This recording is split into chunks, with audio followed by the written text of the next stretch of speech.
Bueno, vamos con esta tercera parte de la clase, donde nos metemos con algunos conceptos de fisiología importantes porque tienen mucha correlación clínica.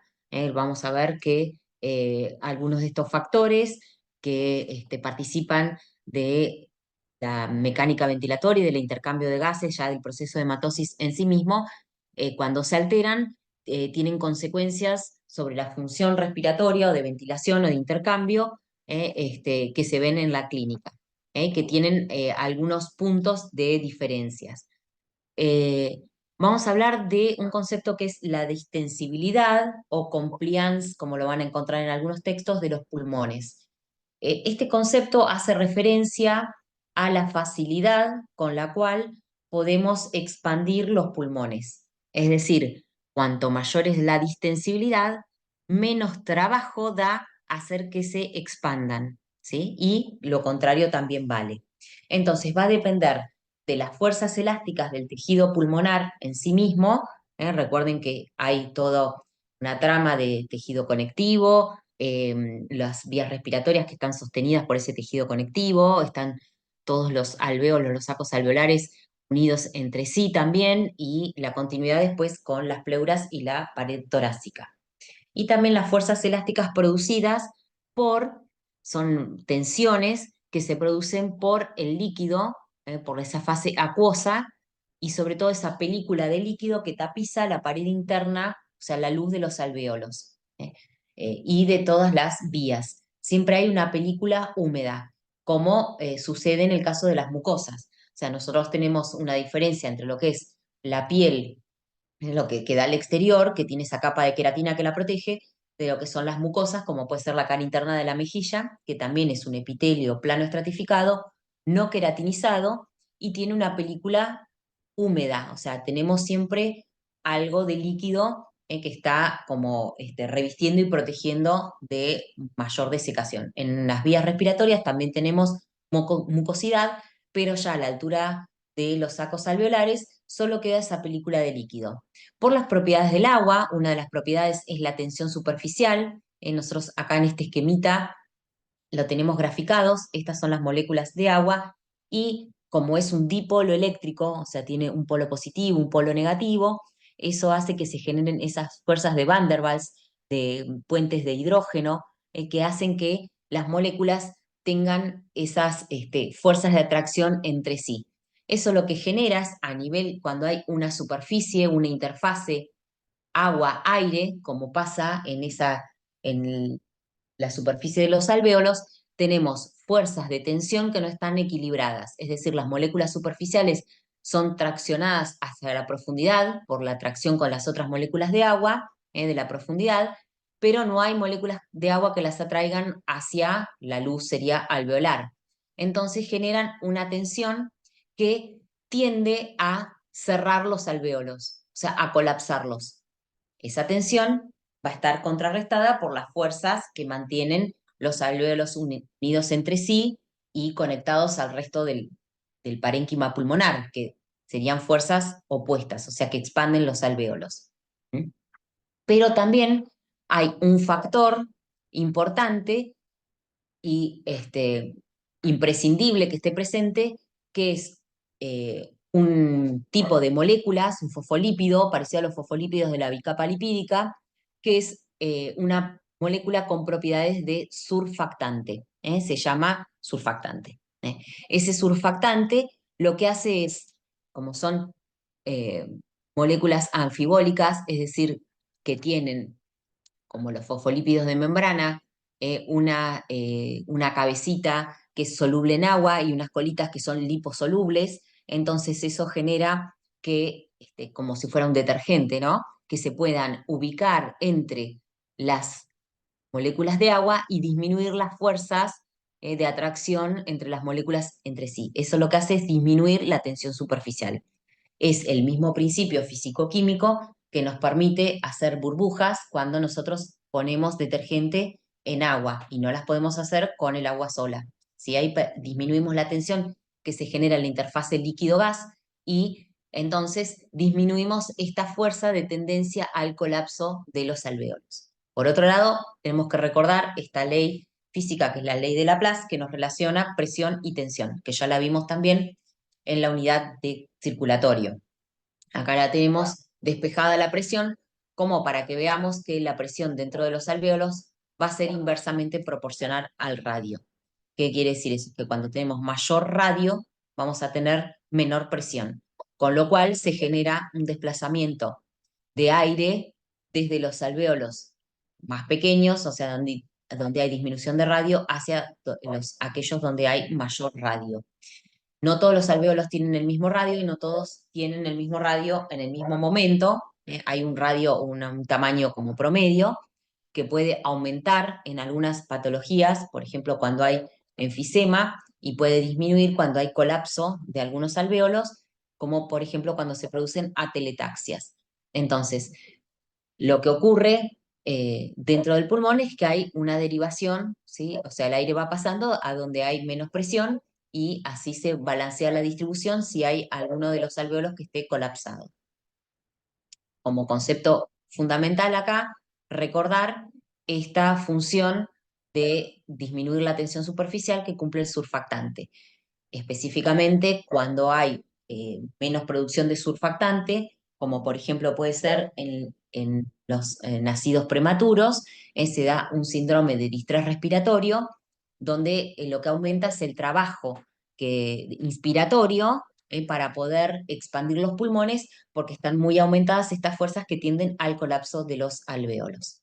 Y también cuando hay patologías donde aumenta la cantidad de líquido, sobre la superficie del alvéolo, que ya no es esa película, sino que empieza a haber acumulación de líquido, también esa tensión superficial no se alcanza a contrarrestar por la cantidad de surfactante y los alvéolos tienden al colapso. Entonces, en algunas patologías se alteran estas propiedades de distensibilidad y de elasticidad del tejido pulmonar, y entonces lo que va a ocurrir, la consecuencia que va a tener, es una alteración de la relación que tenemos entre los cambios de presión y los cambios de volumen. Delta es cambio de presión y cambio de volumen. En condiciones normales, nosotros podríamos observar acá estamos relacionando presión transpulmonar, que ahora les explico un poco más lo que es ese concepto, con cambio de volumen pulmonar, ¿eh? Respecto al volumen respiratorio en la inspiración, ¿sí? Nosotros en una curva normal, a medida que va aumentando la presión, aumenta el volumen que podemos incorporar, o sea, hacer entrar al pulmón, siguiendo una curva que después se ameseta. La presión transpulmonar hace referencia a esa diferencia de presión que podemos generar al expandir los pulmones. Así como teníamos una presión transmural en las paredes de las arterias, en este caso tenemos una presión transpulmonar, que es la diferencia de presión entre el interior y el exterior. Lo podríamos pensar para cada alvéolo, pero es una sumatoria para todo el parénquima pulmonar. ¿Qué pasa cuando tenemos por alguna patología un aumento del tejido conectivo y ese tejido conectivo del parénquima pulmonar es más fibroso, o sea, hace que el parénquima sea más fibroso? Entonces, en ese caso, eh, cuesta más, disminuye la distensibilidad, o sea, hay más resistencia a la expansión de las estructuras y entonces tenemos que generar más presión para incorporar, para aumentar el volumen, es decir, hacer más trabajo inspiratorio. En cambio, por ejemplo, en el caso de las personas tabaquistas crónicas, eh, se produce una lisis de parénquima pulmonar, hay un aumento de como todo un estado inflamatorio en el pulmón y aumenta algunas proteínas líticas, enzimas líticas, y se va como lisando, destruyendo el tejido conectivo, y entonces van coalesciendo alvéolos, o sea, se van fusionando y van haciendo sacos más grandes de lo normal. En esos sacos, al ser más grandes, disminuye la relación de superficie, de intercambio, la función pulmonar se ve afectada negativamente, pero aumenta la distensibilidad, porque hay menos de esa resistencia elástica a la expansión. Entonces, con menores cambios de presión, o sea, menor trabajo inspiratorio, se logra ingresar más volumen. Pero esto, digamos, no es algo bueno porque igual está comprometida la posibilidad de intercambio gaseoso. Hay otro concepto que es muy importante para entender las alteraciones clínicas después, que es este cociente o esta relación ventilación-perfusión. ¿A qué hace referencia el término cociente o relación? A una comparación entre, en este caso, la cantidad de aire que recibe ese alvéolo, que sería la ventilación, y la cantidad de sangre que recibe ese alvéolo a través de los capilares alveolares, que sería la perfusión. ¿Eh? Entonces vamos a hablar de cortocircuitos o shunts, donde se puentean algunos alvéolos, o sea, se pasan por alto, de espacio muerto fisiológico, de anomalías, variaciones en este cociente ventilación-perfusión, y qué pasa cuando se hace trabajo físico o ejercicio.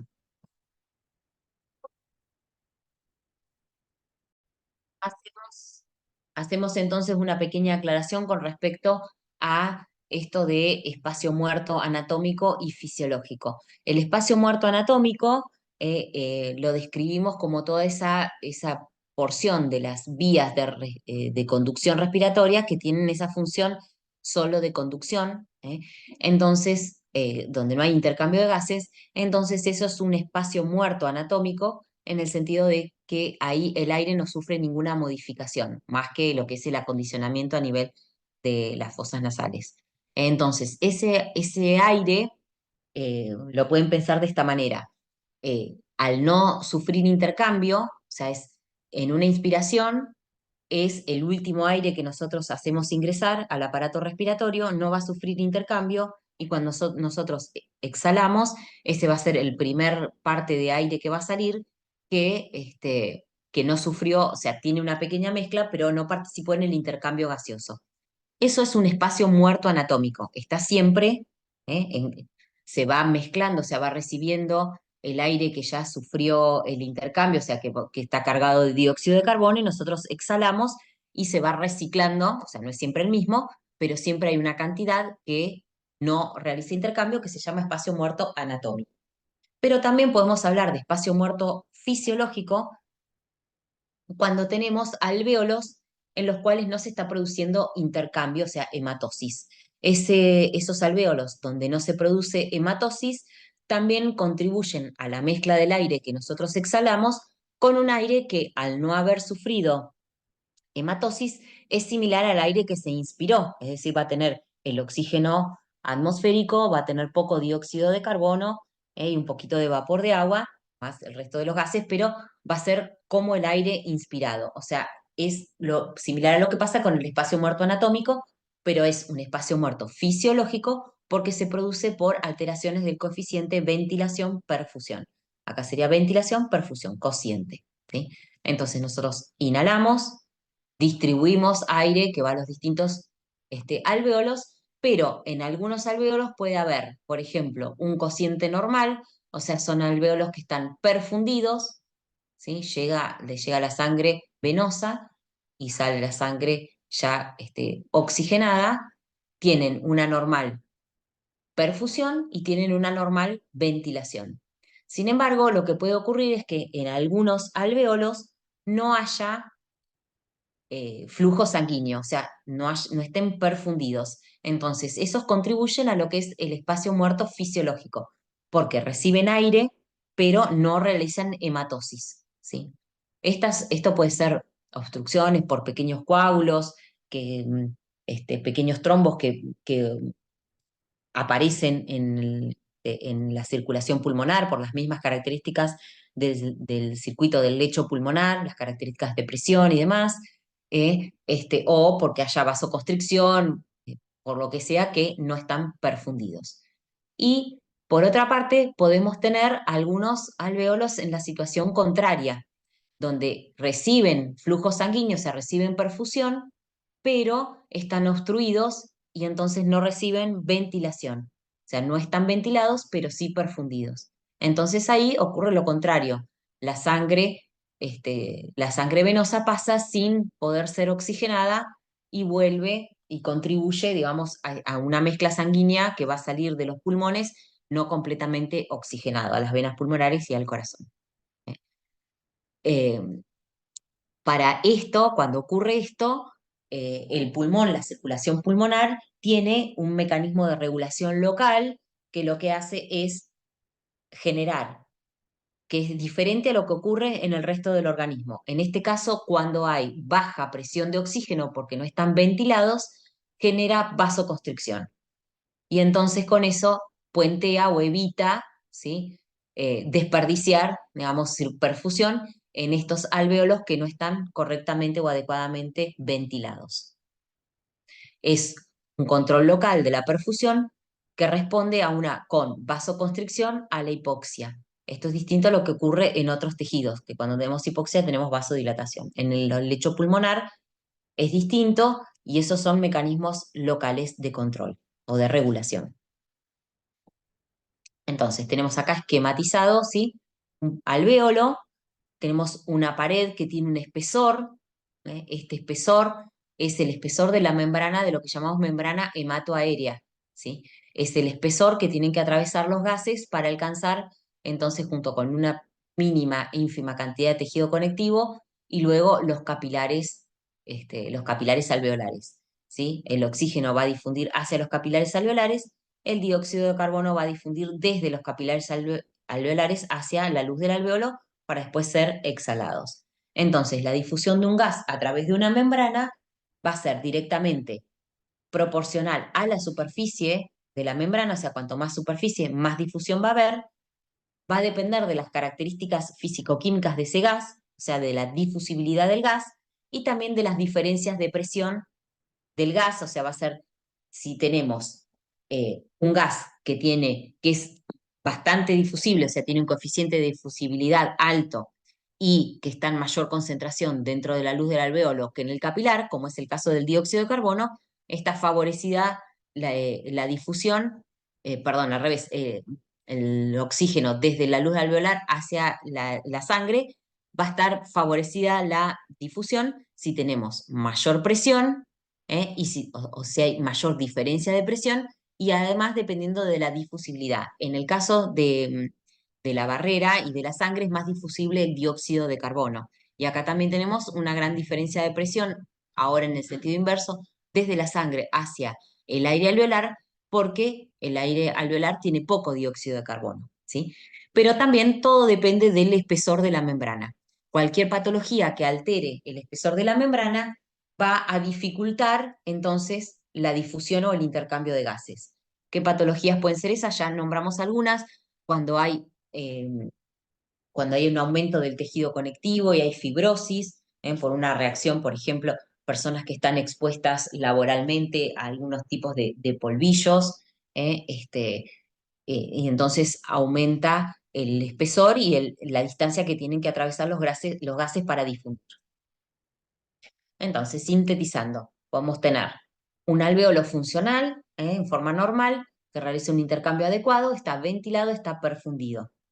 En el caso del enfisema tenemos una coalescencia, hay ruptura de paredes, hay lisis, entonces aumenta el volumen, disminuye la superficie de intercambio y entonces al disminuir la superficie, el área disponible para el intercambio, hay más pobre oxigenación de la sangre que circula por los capilares alveolares.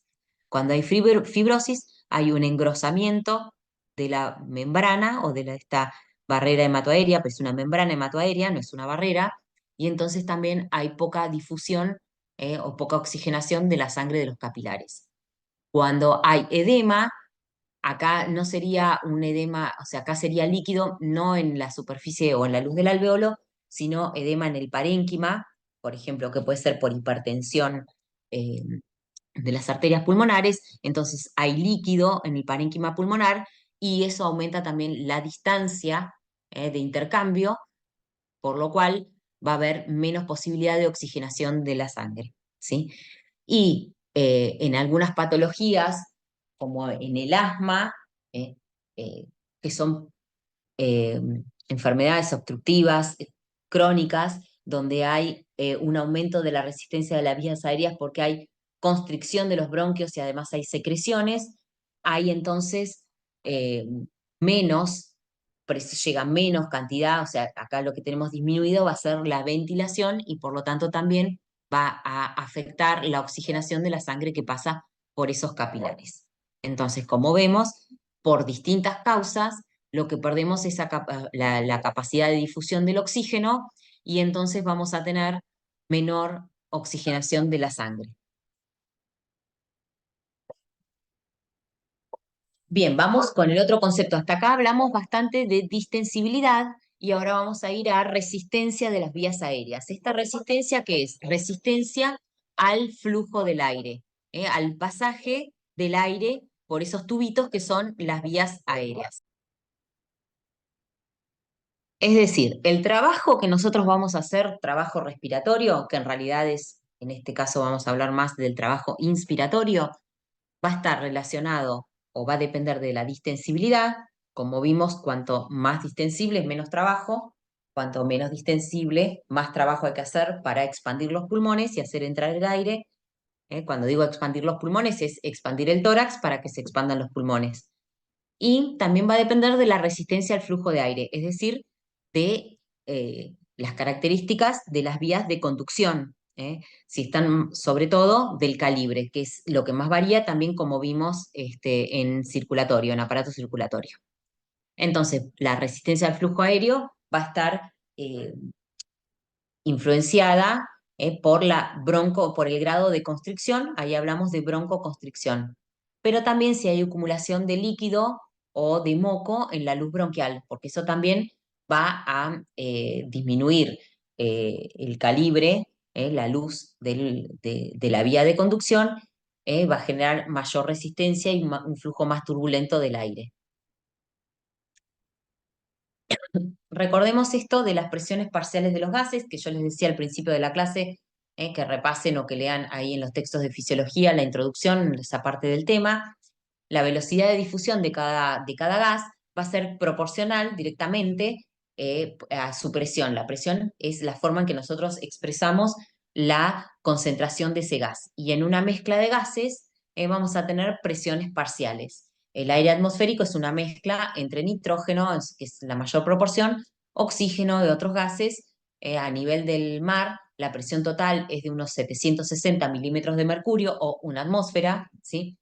Y cada gas contribuye con su concentración o su presión parcial a esa presión total. Nosotros siempre hablamos de oxígeno o del dióxido de carbono porque son los gases que intercambiamos y los que tienen función metabólica. El dióxido de carbono en la mezcla del aire atmosférico es muy, muy bajito. Si bien hay, la cantidad es muy baja, aumenta cuando estamos en un espacio cerrado, no ventilado, donde hay muchas personas y empiezan a generar ese dióxido de carbono hacia la atmósfera. Pero si el espacio está ventilado, eso se mezcla con el resto de los gases y es muy poquito. La mayor composición del aire atmosférico está dado por el nitrógeno, pero que no participa en estos procesos de hematosis. Y también tenemos una relación con la solubilidad, porque acá estamos hablando de difusión y disolución en una fase acuosa, y entonces el coeficiente de solubilidad de los gases, de cada gas, va a ser distinto porque depende de las propiedades físico-químicas de las moléculas, es decir, de su carga, si son más o menos polares. Entonces vamos a ver que es mucho mayor, yo se los decía o en la clase anterior, que es mucho mayor la difusibilidad y el coeficiente de solubilidad para el dióxido de carbono. El dióxido de carbono difunde mejor y es más soluble que el oxígeno. Y también para entender ahora algunos conceptos que siguen, vamos a repasar algo sobre propiedades del epitelio alveolar, en este caso sobre estas células que son los neumocitos o neumonocitos tipo 2, que son los que producen el surfactante. Esto también lo vieron en la clase de histología, pero básicamente es la producción de estas moléculas, que son las sustancias tensioactivas, que actúan como un detergente. Nosotros vamos a ver dentro de los neumonocitos tipo 2 estos cuerpos laminares. Después esta sustancia es secretada, ¿sí?, a la superficie alveolar y se forman todos como unas redes, unas cadenas de este surfactante que disminuye la tensión superficial. Entonces, acá tenemos esta eh, foto de microscopía electrónica con bastante aumento, como para ver que los alvéolos, esto sería un saco alveolar, esto otro, todos están como, para decirlo de alguna manera, espalda con espalda. Es decir, el tejido conectivo que dejan es mínimo, mínimo, mínimo, y directamente las paredes alveolares lo que hacen es contener apenas los capilares, acá vemos, con los eritrocitos. Esto es así para disminuir entonces esa distancia que tienen que recorrer los gases desde la luz alveolar al eritrocito, porque finalmente van a ir una fracción de los gases van a viajar por la sangre disueltos directamente en el líquido, en el plasma, y otra parte van a viajar dentro del eritrocito unidos a la hemoglobina, tanto para el oxígeno como para el dióxido de carbono. Esto es lo que llamamos, bueno, la membrana o barrera, no es una barrera, sino es una membrana de intercambio hematoaérea. ¿eh? Acá tenemos en un esquemita, como esto es un epitelio plano, simple, que tiene algunas células de tipo 2 que son las que generan el surfactante, que son mucho más abombadas, las otras son más aplanadas, bien adaptadas a este intercambio. Y entonces el intercambio se va a producir entre la luz alveolar, el espacio, el aire en la luz, en el espacio alveolar, esta película que va a estar de líquido, una pequeña película de líquido que está disminuida su tensión por la presencia del surfactante, el epitelio, los neumonocitos tipo 1, neumocitos tipo 1, el epitelio plano simple, una mínima, mínima membranas basales y poquito puede haber acá de tejido conectivo, y directamente ya tenemos el endotelio capilar, ¿sí? El núcleo de la célula del endotelio capilar, el plasma y los glóbulos rojos. Acá tenemos en otro esquemita, agregando alguna célula más, que son los macrófagos alveolares, que no forman parte del epitelio, sino que están acá recorriendo, barriendo, fagocitando algunas partículas que pudieran haber llegado hasta ese nivel, ¿eh? Y lo demás es lo que dijimos, todas las estructuras que nombramos recién. Todo esto para favorecer este transporte o intercambio de gases. Entonces, ¿cómo va a ser este transporte? Va a ser desde el espacio alveolar hacia el capilar. ¿eh? En el espacio alveolar, entonces vamos a tener una presión parcial de oxígeno de unos 104 milímetros de mercurio, es una fracción de la presión atmosférica. Esta es la presión del aire. Esto es así a nivel del mar, y puede ser menos si vamos, por ejemplo, en altitud. El capilar pulmonar, entonces, va a tener un extremo arterial y un extremo venoso, ¿sí? Eh, Va a llegar con menos cantidad de, recuerden acá que la arteria traía entonces sangre venosa, o sea, sangre parcialmente desoxigenada. Entonces va a tener menor presión de oxígeno, lo cual va a favorecer por diferencia de presión que el oxígeno pase a la sangre. Y entonces va a salir en el extremo venoso, que va a llevar la sangre, en este caso ahora sí, oxigenada, con la presión que va a ser igual a la presión alveolar. ¿sí? Y acá tenemos la curvita, cómo se carga de oxígeno. Por otra parte, lo que sucede con el dióxido de carbono es lo contrario. Acá vamos a tener un contenido disuelto en sangre, parte disuelto directamente en el plasma, unido a la hemoglobina dentro de los eritrocitos, de dióxido de carbono que se produjo por el proceso de respiración celular. Este va a ser intercambiado hacia el alvéolo porque en el alvéolo, la sangre del aire alveolar es el aire atmosférico, tiene un bajo contenido, entonces se va a cargar con esta presión de dióxido de carbono. Entonces va a perder, va a arrancar con mayor presión y la va a perder a medida que transcurre la circulación dentro del pulmón. El transporte de dióxido de carbono en sangre va a ser una fracción disuelto, una fracción unido a la hemoglobina, y después tenemos un gran contenido de dióxido de carbono que no va a estar en la forma gaseosa, sino que va a estar en la forma de bicarbonato. ya que hay una enzima que cataliza la disolución del dióxido de carbono con un intermediario de ácido carbónico y luego bicarbonato, que es una forma que se transporta y es como una reserva, vamos a ver cómo actúa también como buffer de pH cuando lleguemos, cuando lo veamos en la unidad renal. Ahora lo vamos nada más que a mencionar.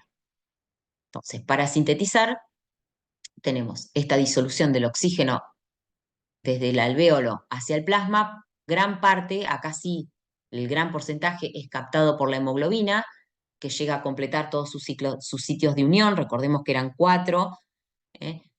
Con estas moléculas de oxígeno, y se satura casi por completo. Hay una pequeña cantidad que está de oxígeno disuelto en el plasma, que es menos del 2%, como decíamos al principio, y eso es transportado a las células, y acá se produce nuevamente una diferencia de presión, pero ahora a favor de liberar oxígeno hacia los tejidos. En el tejido el oxígeno se está utilizando continuamente, entonces siempre tiene una presión mínima, nada. Y la hemoglobina entonces ahí libera el oxígeno y que se usa para la respiración celular. Bien, entonces vamos a terminar acá con este tema y nos van a quedar algunos temas que vamos a desarrollar también en la clase de consulta.